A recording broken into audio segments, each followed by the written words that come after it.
नमस्कार। To the points में आप सबका फिर से स्वागत है।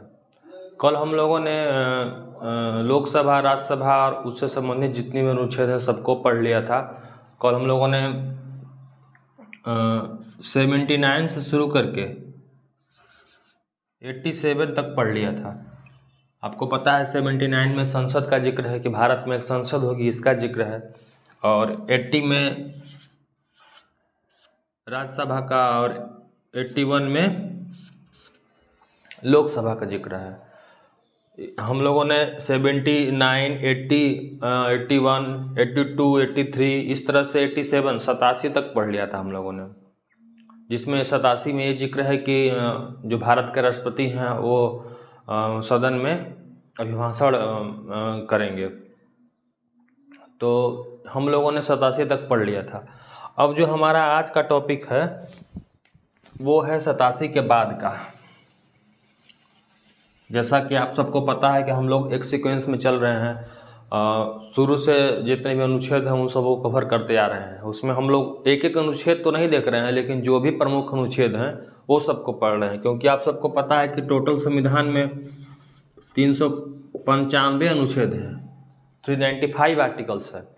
तो उतना आर्टिकल एग्जाम में थोड़ी पूछता है, उतना आर्टिकल याद भी नहीं होगा ना उतना आर्टिकल पूछता है। तो 395 में मुश्किल से आपको 50 या 60 अनुच्छेद यही याद करने होंगे, 50 या 60 अनुच्छेद ही। तो हम लोग क्या कर रहे हैं कि जो 395 में जो 50-60 मेन अनुच्छेद हैं उन सबों को कवर कर रहे हैं सीक्वेंस में, शुरू से चलते हुए। इससे आप लोगों को याद करने में आसानी होगी। तो इसी कड़ी में आज जो है हम लोग 88 पर पहुँचे हैं। 88 में क्या है भाई? तो 88 में ये बताया गया है कि सदन में मंत्री एवं महान्यायवादी के अधिकार। हम लोगों ने महान्यायवादी के बारे में पढ़ा ना, 76 में है। 76वां अनुच्छेद महान्यायवादी के बारे में है।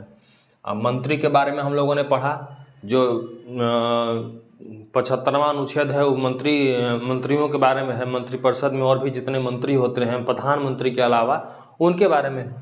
तो उनके अधिकारों के बारे में 88 में दिया हुआ है। उनके अधिकारों के बारे में 88वां अनुच्छेद में दिया हुआ है। अब हम लोग इससे आगे जाते हैं। जो आज हम लोग मेन रूप से जो पढ़ने वाले हैं वो लोकसभा के बारे में पढ़ने वाले हैं। लोकसभा अध्यक्ष के बारे में, स्पीकर के बारे में पढ़ने वाले हैं हम लोग। तो देखिए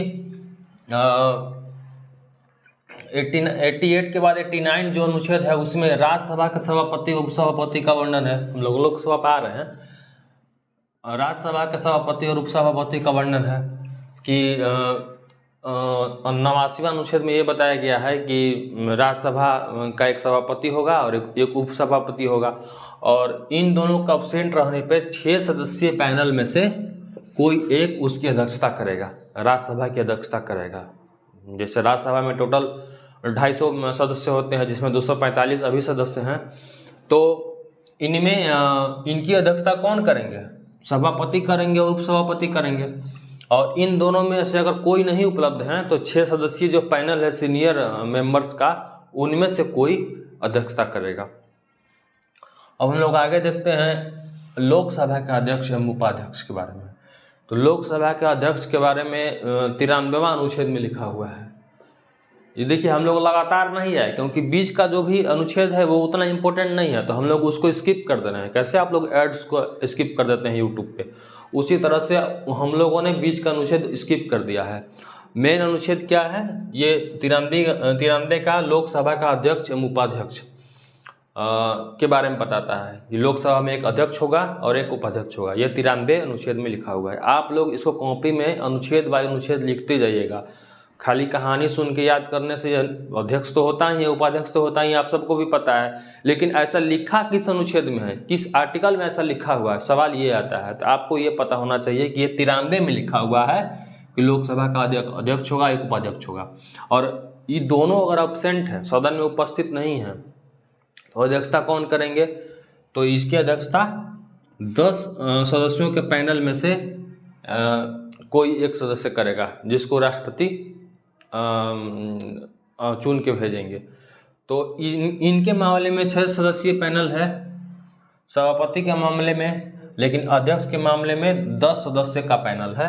जिनमें से कोई एक इन दोनों के एब्सेंट रहने पर अध्यक्षता करेगा।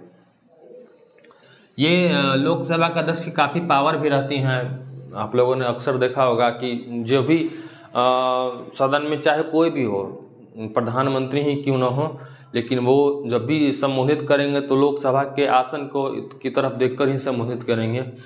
तो उनकी परमिशन होना बहुत आवश्यक है। सारे कार्यकाल को कार्यभार को वही संभालते हैं, लोकसभा के अध्यक्ष ही। अगर कोई सदस्य सदन में उपद्रव करता है, कभी कभी नारेबाजी बहुत हद से ज़्यादा हो जाती है, कामकाज डिस्टर्ब होने लगता है, तो इतना पावर है लोकसभा के अध्यक्ष को कि वो मार्शल आउट भी करा सकते हैं। मार्शल आउट कराने का मतलब है कि दोनों हाथ पर टंगवा के और सांसद को बाहर फेंकवा दिया, चल गए बाहर। ऐसा करने के लिए लोकसभा में महिला मार्शल भी होती हैं और पुरुष मार्शल भी होते हैं, पकड़ के बाहर खींच के लेके चल जाएंगे आपको। तो लोकसभा का अध्यक्ष और उपाध्यक्ष, अब मैं आपको ये बता रहा हूँ कि लोकसभा का जो अध्यक्ष होते हैं शुरू में डायरेक्ट चुन के नहीं आते, चुन के तो सब लोग एमपी ही आते हैं। अभी जैसे लोकसभा का अध्यक्ष कौन है, ओम बिरला हैं, जो कोटा बूंदी से सांसद है। हम कोटा बूंदी इलाका जो है वहाँ पे राजस्थान में, वहाँ के सांसद हैं, तो लोकसभा का अध्यक्ष हैं। लेकिन जो चुन के आते हैं उस समय वो एक साधारण से सदस्य के रूप में शपथ लेते हैं। लोकसभा के अध्यक्ष का अलग से शपथ नहीं होता, अलग से शपथ इनका नहीं होता है, ये सिंपल सदस्य के रूप में ही शपथ लेते हैं। ये सवाल आता है कभी कभार कि लोकसभा के अध्यक्ष को कौन शपथ दिलाता है, तो इसका आंसर दिया हुआ रहेगा ऑप्शन में, राष्ट्रपति, प्रधानमंत्री, चाहे कुछ भी दे सकता है, उपराष्ट्रपति। लेकिन आपको ये ध्यान रखना है कि इनका शपथ ग्रहण होता ही नहीं है अध्यक्ष के रूप में। जब ये सदस्य के रूप में शपथ लेंगे बस वही सदस्य के रूप में शपथ है, अलग से कोई शपथ नहीं होता।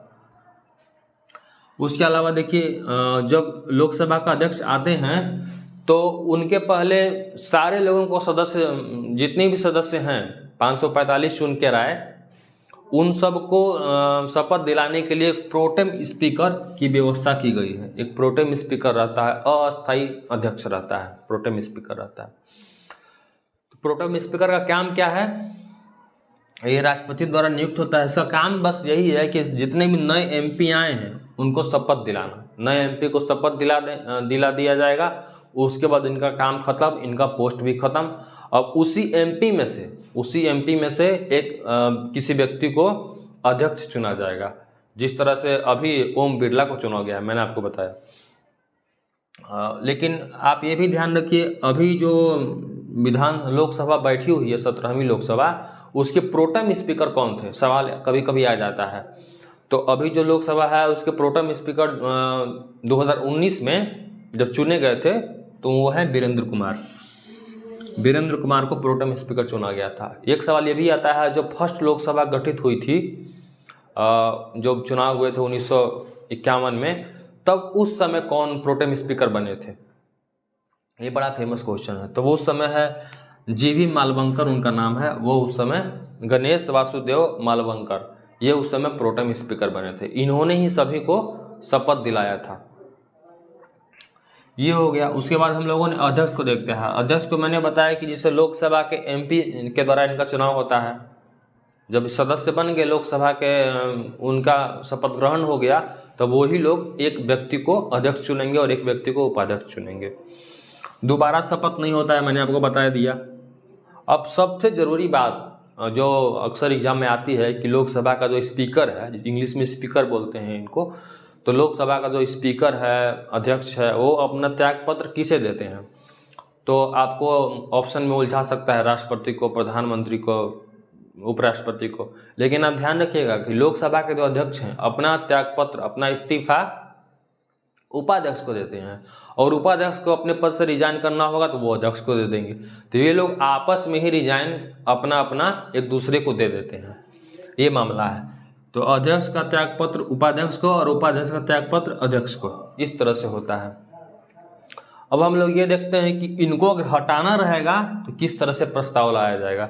तो हटाने का प्रस्ताव रहेगा, प्रस्ताव अगर लाना रहेगा अध्यक्ष को हटाने के लिए, स्पीकर को हटाने के लिए, तो मिनिमम 50 एमपी लोकसभा के सदस्य का हस्ताक्षर होना चाहिए, तभी ये प्रस्ताव आएगा। 1-2 सदस्य मिलकर प्रस्ताव नहीं ला सकते कि स्पीकर को हटाना है। 545 जो भी सदस्य हैं उनमें 50 MP का हस्ताक्षर होना चाहिए प्रस्ताव पे, तब ये प्रस्ताव शुरू होगा। और प्रस्ताव लाने से पहले 40 दिन का नोटिस दिया जाएगा, 40 दिन का नोटिस दिया जाएगा, तभी प्रस्ताव लोकसभा में लाया जाएगा। और जब प्रस्ताव लाया जाएगा उस पर चर्चा होगी, मतदान होगा, तो मतदान में कम से कम 2/3 विशेष बहुमत मिलने के बाद ही वो प्रस्ताव पारित हुआ होना समझा जाएगा। और 2/3 मेजोरिटी के बाद ही लोकसभा अध्यक्ष को यानी कि स्पीकर को पद से हटाया जा सकता है। इसलिए इनको हटाना इतना आसान नहीं है, 2/3 मेजोरिटी लाना काफ़ी मुश्किल काम है, क्योंकि जो मेजोरिटी में है वही सरकार में होती है, और सरकार के ही MP होते हैं, वही स्पीकर बनते हैं। तो 2/3 मेजोरिटी कहाँ से आ पाएगी? जैसे अभी जो MP हैं अभी हमारे कोटा बूंदी के ये ओम बिरला BJP के हैं, अब BJP की ही सरकार है, तो जिनकी सरकार रहती है अमूमन उसी के ही लोकसभा अध्यक्ष रहते हैं। तो ये हो गया आपने लोकसभा अध्यक्ष के बारे में देख लिया। अब जो इम्पोर्टेंट अनुच्छेद है वो है लोकसभा का सचिवालय। 98 में लिखा हुआ है कि लोकसभा का सचिवालय का जिक्र है। उसके बाद सबसे इम्पोर्टेंट तो इसमें ये 93 वाला अनुच्छेद था। उसके अलावा ये भी काफ़ी इम्पोर्टेंट है, 100 नंबर का मतलब है 100 नंबर में किस बात का जिक्र किया गया है? तो गणपुत्री का जिक्र किया गया है, कोरम का जिक्र किया है कि मिनिमम 10% अटेंडेंस होनी चाहिए, तभी कोई चर्चा शुरू हो पाएगी। लोकसभा या राज्यसभा का जब भी चर्चा शुरू होती है, जब भी अधिवेशन शुरू होता है, तो मिनिमम 10% अटेंडेंस होनी चाहिए। जैसे मान लीजिए कि 545 सदस्य हैं, तो 545 का 10% यानी कि मिनिमम 55 सदस्य होने चाहिए। 54.5 आ रहा है ना, तो 54.5 थोड़े सदस्य होंगे, आधा सदस्य थोड़ी आएंगे। तो मिनिमम 10% का मतलब कि 54.5 यानी कि 55 सदस्य, मिनिमम 55 सदस्य होंगे तभी लोकसभा की कार्रवाई शुरू होगी। अगर ये गणपूर्ति नहीं होती है, कोरम नहीं पूरा होता है, तो एक घंटी बजाई जाती है, और घंटी बजाने के बाद ये जो शासक दल हैं, जो पावर में हैं, उनका ये कर्तव्य है कि किसी तरह से गणपूर्ति कराई जाए ताकि कार्रवाई शुरू हो सके। ये आप ध्यान रखिएगा कि आर्टिकल 100 में है। आप सिंपल भी ध्यान रख सकते हैं, ये 10% चाहिए कोरम, और यहाँ 100 है, दोनों रिलेटेबल है, दोनों आपस में संबंधित है। 100 का 10% चाहिए, 100वां नंबर अनुच्छेद में लिखा हुआ है। अब 111 में लिखा हुआ है, 111 में राष्ट्रपति के वीटो पावर का जिक्र है, यानी कि निषेधाधिकार का जिक्र है। राष्ट्रपति किसी भी विधेयक को जब उनके पास जाता है तो उनके पास वीटो पावर भी होती हैं, उनको वापस लौटा सकते हैं विचार करने के लिए, या फिर कभी कभी ऐसा भी होता है कि वो जेबी वीटो का भी प्रयोग कर सकते हैं। जेबी वीटो का प्रयोग करने का मतलब है कि उसको न लौटाए और न ही साइन करके वापस सुपुर्द किए, उसको अपने पास विचार करने के लिए रख लिया। और कब तक विचार करेंगे इसकी कोई गारंटी नहीं है, नहीं इसके बारे में कोई रूल फिक्स है। ऐसा कई बार हुआ, ऐसा एक बार तो हुआ है कि जब 1980 में ज्ञानी जैल सिंह राष्ट्रपति थे, तो जो डाकघर संशोधन बिल आया हुआ था उसको उन्होंने इसी जेबी वीटो का प्रयोग करके अपने पास रख लिया। उसमें यह था कि सरकार किसी भी डाकघर संशोधन बिल में यह था कि सरकार किसी भी पत्र को खोल कर देख सकती है। जब आप किसी को पत्र भेजेंगे सरकार खोल के देख सकती है, तो ये उनको पसंद नहीं आया, उन्होंने इसको अपने ही पास रख लिया, उस पर विचार करने के लिए भेजा भी नहीं, न साइन करके ही लौटाया। तो जब ऐसा कोई भी राष्ट्रपति महोदय करते हैं कि जब उसको अपने पास रख लेते हैं, न उस पर कुछ रिजेक्शन देते हैं न ही उसको पास करते हैं, तब उसको बोला जाता है कि उन्होंने जेबी वीटो का प्रयोग किया है। तो जितने भी सारे वीटो के टाइप हैं वो 111 में है, आर्टिकल 111 में। 112 में बजट है, 112 में बजट है, जो सेंट्रल गवर्नमेंट का बजट है वो 112 में लिखा हुआ है। बजट का मतलब होता है वार्षिक वित्तीय विवरण। अलग से मैं इसको पढ़ाऊंगा, ये मैंने सीक्वेंस में था 100, 111, 112, इसलिए मैंने लिख दिया, लेकिन बजट एक बड़ा टॉपिक है, इसको मैं अलग से बताऊंगा, आपको पढ़ाऊंगा कि बजट कहाँ से शुरुआत हुआ, किस तरह से बजट पेश किया जाता है। और इस बार का जो बजट है, जो करंट सेशन का बजट है, उस पर एक करंट अफेयर का वीडियो भी आएगा। तब तक आप इसको रिवीजन कीजिए और पुराने जो भी वीडियो हैं उनको रिवीजन कीजिए। धन्यवाद।